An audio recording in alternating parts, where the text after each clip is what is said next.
नमस्कार, मार्केट पंचनामे में आप सभी का स्वागत है। मैं हूं सुमित और एक दिन की छुट्टी से पहले मार्केट्स में यानी कि आज एक्सपायरी के दिन बढ़िया रफ्तार बनते हुए दिखाई पड़ी आज बाजार में। आज मिड कैप में रिकॉर्ड बने, निफ्टी बैंक एक समय पर रिकॉर्ड था फर्स्ट हाफ में। सेकंड हाफ में आज आईटी और बैंकिंग दोबारा खरीदारी वहां आते हुए दिखाई पड़ी और खरीदारी के साथ साथ ही मार्केट्स में एक रफ्तार बनी रही। 0.5% के आसपास की बढ़त रही सेंसेक्स में, निफ्टी में 350 अंकों के आसपास का उछाल रहा सेंसेक्स में। और mid cap index, small cap index तो वैसे ही बढ़िया तेज़ी में। तो पहली बार सेंसेक्स आज 75,000 के पार बंद होता हुआ दिखाई पड़ा। कल पार हुआ था और आज पार बंद भी हो गया। और निफ्टी 250 अंकों के आसपास की बढ़त के साथ बंद होता, निफ्टी बैंक 250 अंकों की बढ़त के साथ बंद हुआ। ऑलमोस्ट 50,000 की दहलीज पर वही पहुंच गया। मिड कैप इंडेक्स में आज नया रिकॉर्ड बना और साथ साथ स्मॉल कैप इंडेक्स भी अच्छी तेज़ी में कामकाज कर रहा है। करीब 1% के आसपास की बढ़त आज मिड कैप इंडेक्स में देखने को मिली। रफली 0.5% से ज़्यादा की बढ़त आज स्मॉल कैप इंडेक्स में आते हुए दिखाई पड़ी। और स्टॉक स्पेसिफिक स्टोरी काफ़ी थी। एडवांस क्लाइंट एडवांसेस के फेवर में था।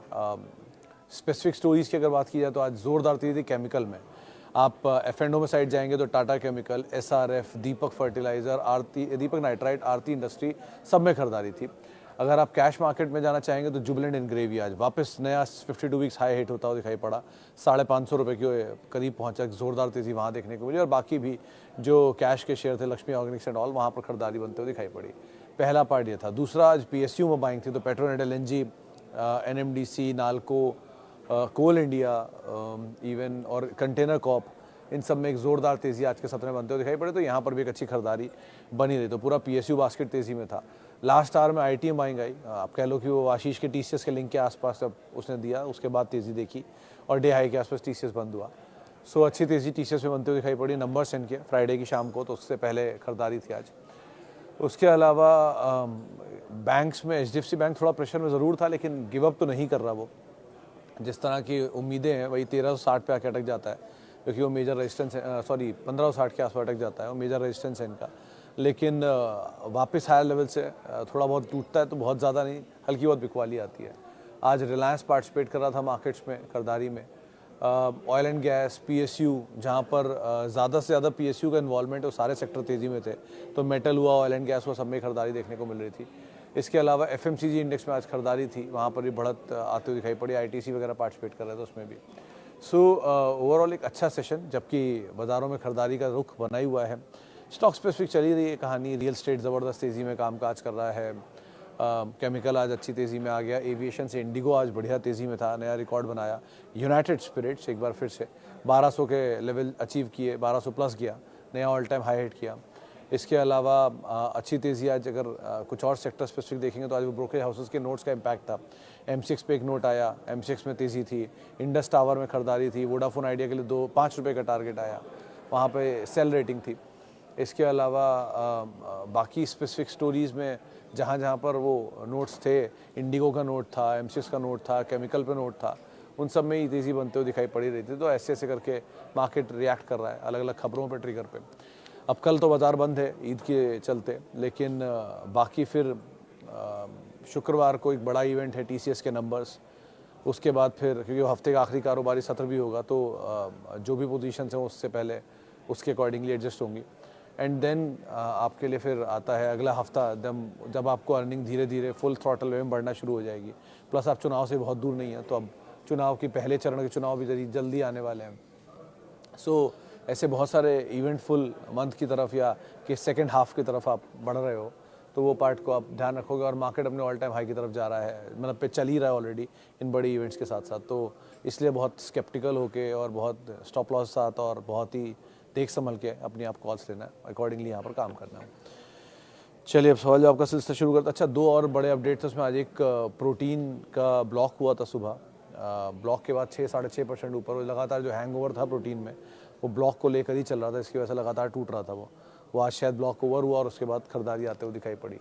तो एक इम्पॉर्टेंट अपडेट में वो भी बड़ा इवेंट था, उसके ऊपर भी आपको अदरवाइज़ नज़र रखनी होगी। चलिए अब सवाल जवाब का सिलसिला शुरू करते हैं और बातचीत कर लेते हैं कुछ सवालों को लेकर भी। औरा शॉपिंग जी का सवाल है। नमस्ते Sumit ji, I have 500 share of Raghav productivity at 700 रुपये। देखिए, आमतौर पर इसका जिक्र कम होता है स्टॉक का, और ये कंपनी एक स्पेशलिटी प्रोडक्ट बनाने कामकाज में जो मेटल रिलेटेड रहता है।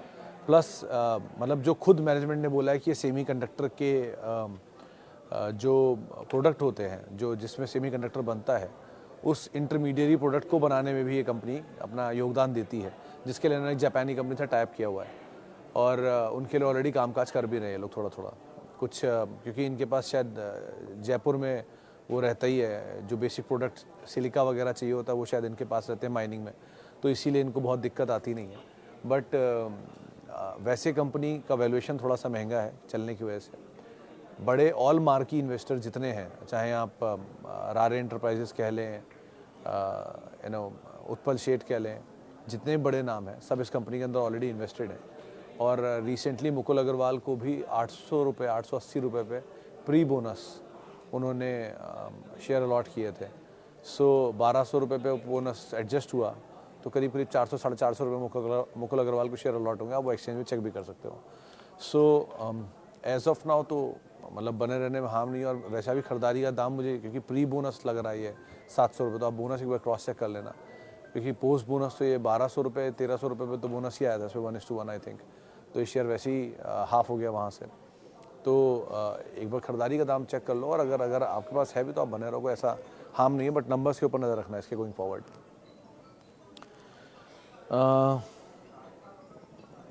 हाय सर, निफ्टी ETF और नेक्स्ट निफ्टी 50 ETF पर कब एवरेज करें, SIP या बल्क में लें?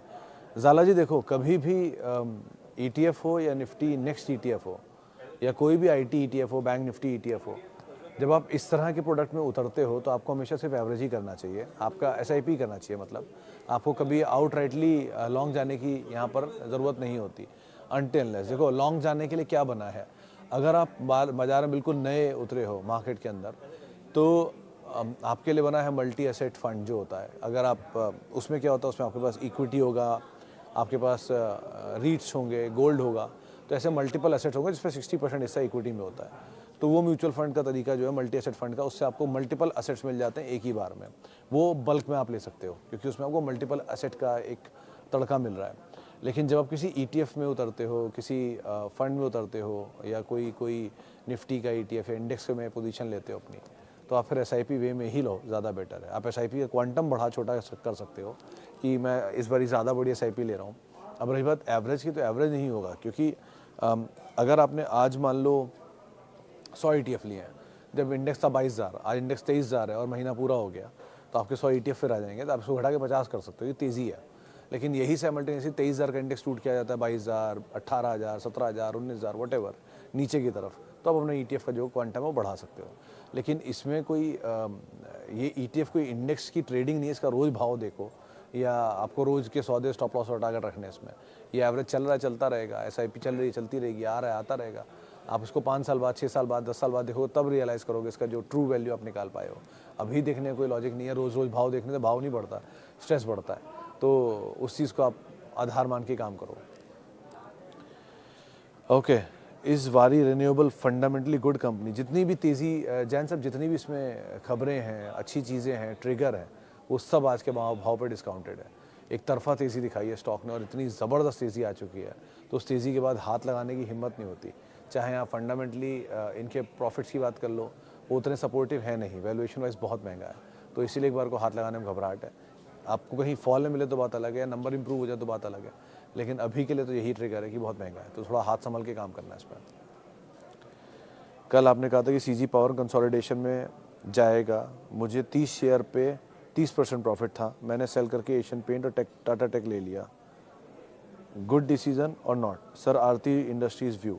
तो देखो संयम सर, पहली चीज़, मेरा वचन का मतलब ये नहीं कि वो यही शासन हो गया, वो बोला जो मेरे को समझ में आता है वो। अब वो गलत भी होने के लिए मैं आई एम 100% श्योर कि मैं गलत भी पढ़ सकता हूँ, और मैं रेडी भी हूँ उसके लिए, कि मार्केट है वो रोज़ सबको गलत करता है, तो गलत होने के लिए भी तैयार हूँ। CG पावर, अगर आपको 30% प्रॉफिट था तो आप 30% के शेयर बेच देते, फ्री के शेयर अपने रख लेते। पहली चीज़, आपने अगर नहीं भी रखा कोई बात नहीं, बाजार है वो, तो पैसा यहाँ से बने या वहाँ से बने, कल को नीचे मिले तो आप दोबारा इसमें ऐड भी कर सकते हो, कंपनी ख़राब नहीं हो गई है वो। इट इज़ जस्ट कि वो थोड़ा समय ले सकता है, कि बहुत बढ़िया तेज़ी ऑलरेडी दिखा चुका है स्टॉक।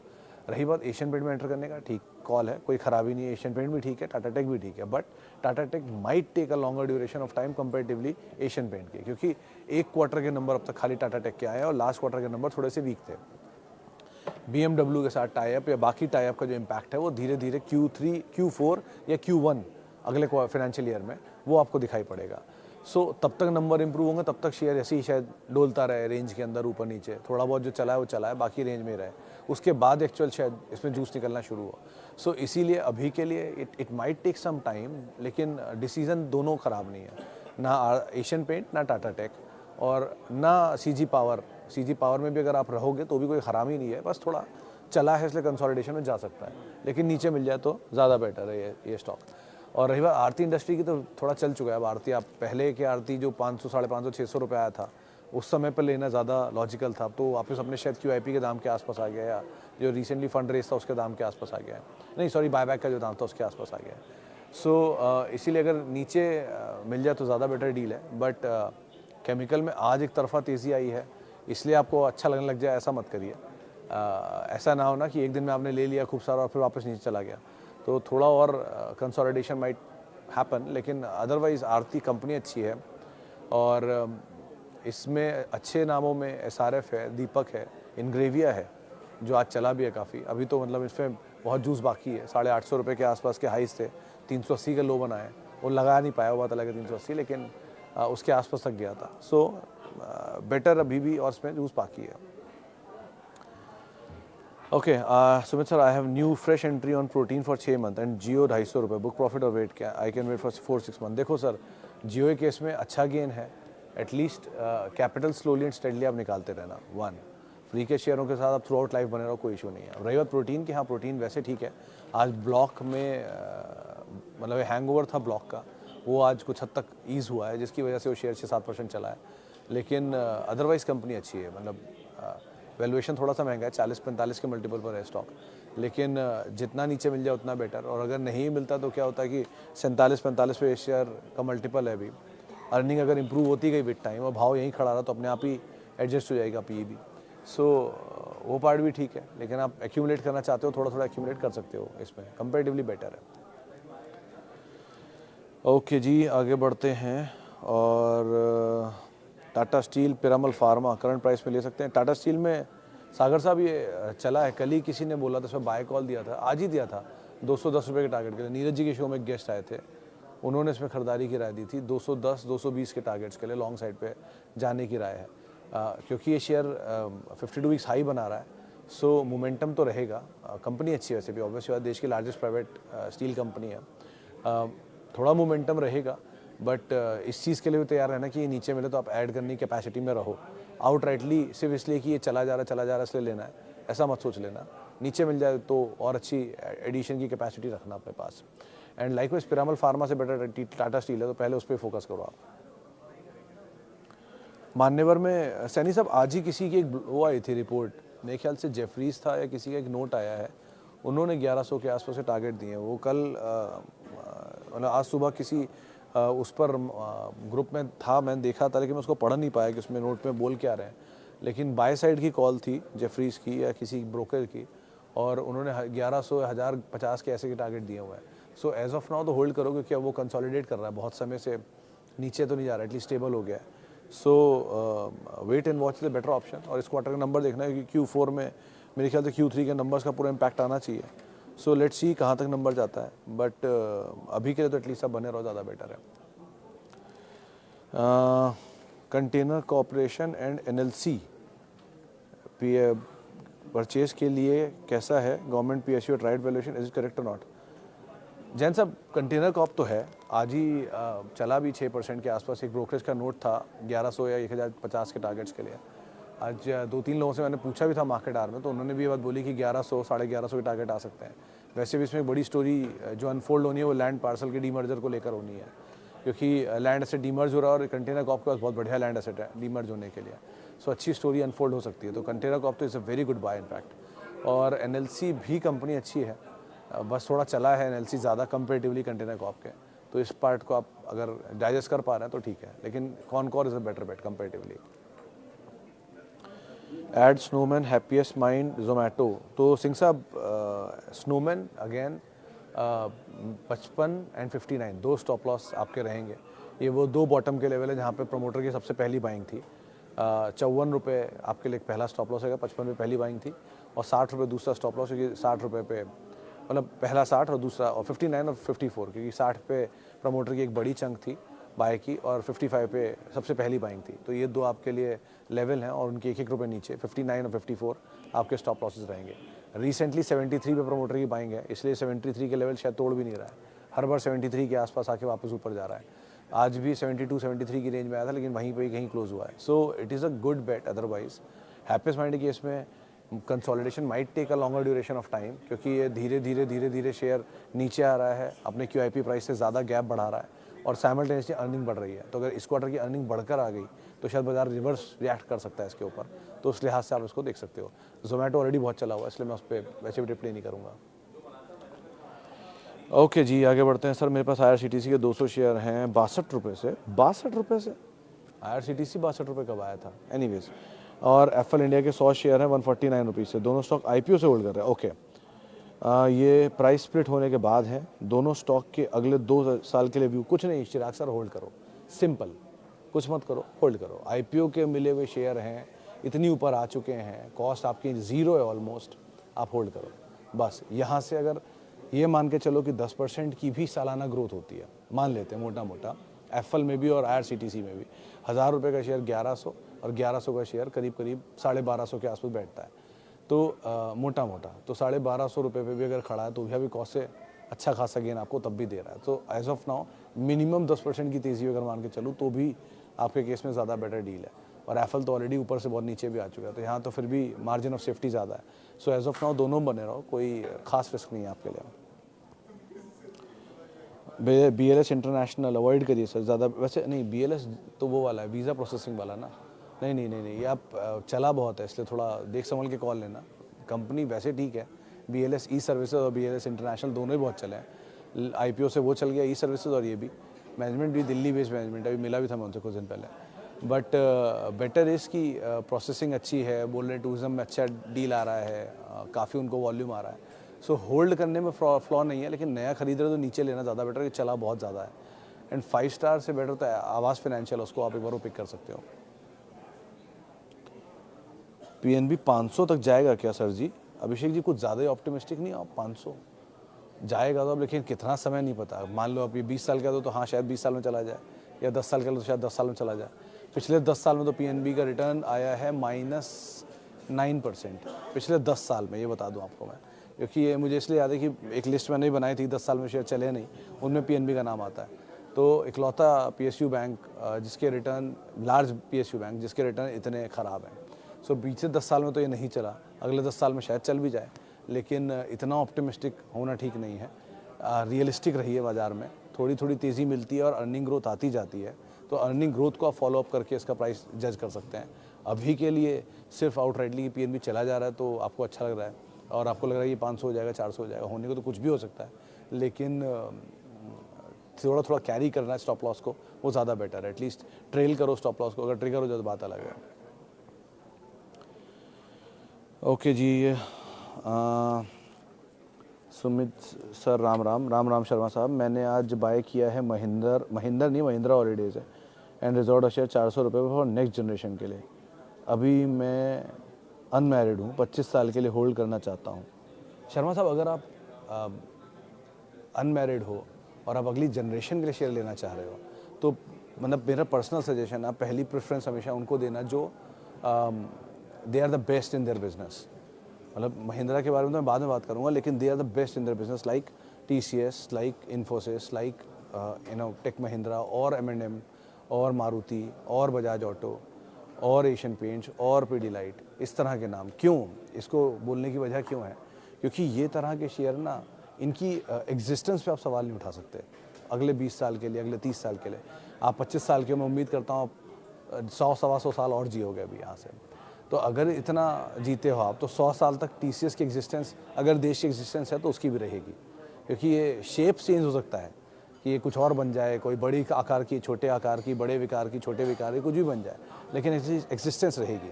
बड़ी छोटी किसी और धंधे में, जैसे अब एक टाइम पे प्योर प्ले था एशियन पेंट्स, अब वो सीमेंट प्ले भी बन गया है, थोड़ा थोड़ा होम फर्निशिंग बन गया है। पीडीलाइट के ज़माने में प्योर एडहेसिव था, अब वो स्टेशनरी में भी आ गया। तो ऐसे आकार विकार बदल सकते हैं। लेकिन ये रहेंगे, SBI, ICICI, HDFC बैंक। सो पहली प्रेफरेंस तो पहले आप इनको दो। अब आप कहोगे ये तो बड़े हैं, चलते नहीं हैं, तो आप बात भी 100 साल की कर रहे हो ना, तो 100 साल में तो ये चलेंगे नहीं चलेंगे वो 100 साल में डिपेंड करेगा। तो इतनी लंबी जब अवधि के लिए आप मान लेते हो तो आपको हमेशा एग्जिस्टेंस पहली प्रेफरेंस देनी चाहिए, वन। फिर सस्टेनेबिलिटी, मैनेजमेंट। अब कोई एक सिंगल जनरेशन या सिंगल कॉर्पोरेट बेस्ड कंपनी जो होती हैं उनको उनके सक्सेशन प्लान को लेकर इशू आता है, लेकिन टाटा केस में या SBI केस में या HDFC केस में या ICICI केस में इस तरह की एग्जिस्टेंस नहीं आती जहाँ पर सक्सेशन प्लान पहले से ईयर मार्क्ड है उनका। सो इसीलिए पहले आपको प्रेफरेंस में मैं ये नाम बोल रहा हूँ। अब रही बात महिंद्रा की, महिंद्रा कंपनी ठीक है, खराबी नहीं है उसमें, बट इस तरह के होराइजन के लिए वो वेल फिटेड नहीं है। तो आप उस पार्ट के लिहाज से इसमें कॉल लो, रेस्ट आप इसको भी होल्ड कर लो। इधर 100 साल बाद आप सही होंगे, मैं गलत होऊंगा, या मैं सही होंगे आप गलत होंगे, दोनों में से एक को नॉलेज मिल ही जाएगी, जो भी बचेगा उसको। सो बेटर इज़ कि दो कंपनी सही है महिंद्रा भी, लेकिन एक बार को पहले लार्ज कैप भी बड़ा हिस्सा अपने नेक्स्ट जनरेशन के लिए लेके रख लो, उसके बाद आप इनको लेते रहो तो कोई हार्म नहीं है उसमें। ओके, इन्फी अगुन सर कुछ भी इन्फोसिस से रिलेटेड अब नंबर के बाद ही डिसाइड होगा। सो नंबर से पहले थोड़ी वीकनेस है स्टॉक के अंदर और प्रिवेल करेगी भी। एक्सेंचर के नंबर खराब थे, गाइडेंस कट था, तो बाजार मान रहा है कि इनके नंबर भी वीक आएंगे, तो शॉर्टिंग चल रही है। लेकिन अगर नंबर खराब नहीं आए, गाइडेंस रिवाइज हो गई टॉपवर्ड साइड पर, जो ईयर एंडिंग गाइडेंस की है, तो स्टॉक पॉजिटिवली रिएक्ट कर सकता है। सो बहुत कुछ होने के लिए है नहीं अनटिल नंबर बहुत ही ख़राब ना आ जाए। Sir, you view on page industry for long term, is it consistent compounder stock? Rohit sir already बहुत चला है यार, मतलब मेरे को याद है 800 रुपये नहीं 340 रुपये का शायद इसका वो था इशू प्राइस, IPO 2006 या 7 में आया था कहीं। तब ये सोचा भी था हमने भी कि इतना बड़ा मल्टीबैगर बन जाएगा, लेकिन छोटी इक्विटी है, एडजस्टमेंट हुए नहीं, और वो उस समय की डिमांड बहुत स्ट्रॉन्ग थी, तो इतना चल गया। अब इतनी बड़ी तेज़ी के साथ इक्विटी अभी भी कम है, लेकिन प्रमोटर माल बेच रहा है, तो ये रिस्क है। सो वो एक part is a concern, but otherwise ठीक कंपनी है। कॉन्स्टेंट कंपाउंडर बनेगा या नहीं ये तो कहना अभी मुश्किल है, लेकिन 50,000 रुपये बेट करो आप इसके ऊपर कि वो आगे 50 से लाख रुपए हो जाए, तो उससे बेटर तो मारुति ले लो, वो फिर भी एक बार को बनने की गुंजाइश रखता है। Maruti has a better portfolio and better potential comparatively Page के मल्टीबैगर बनने का, तो Maruti is a better bet in fact. चलिए, फिलहाल अब इतने सवालों शामिल करूंगा, माफ़ी उन सभी लोगों से इनसे बातचीत नहीं हो पाई। बहुत बहुत शुक्रिया उन सभी लोगों का जिन्होंने सवाल पूछा। आपसे मुलाकात होगी शुक्रवार को, और आप मेरे साथ जुड़ सकते हैं @सुमित रिसर्च मेरा ट्विटर हैंडल है। किसी भी निवेश से पहले अपने वित्तीय सलाहकार की राय आप ज़रूर ले लें, और CNBC आवाज़ के YouTube, Facebook, Instagram पेजेस पे आप हमारे साथ जुड़ सकते हैं। नमस्कार।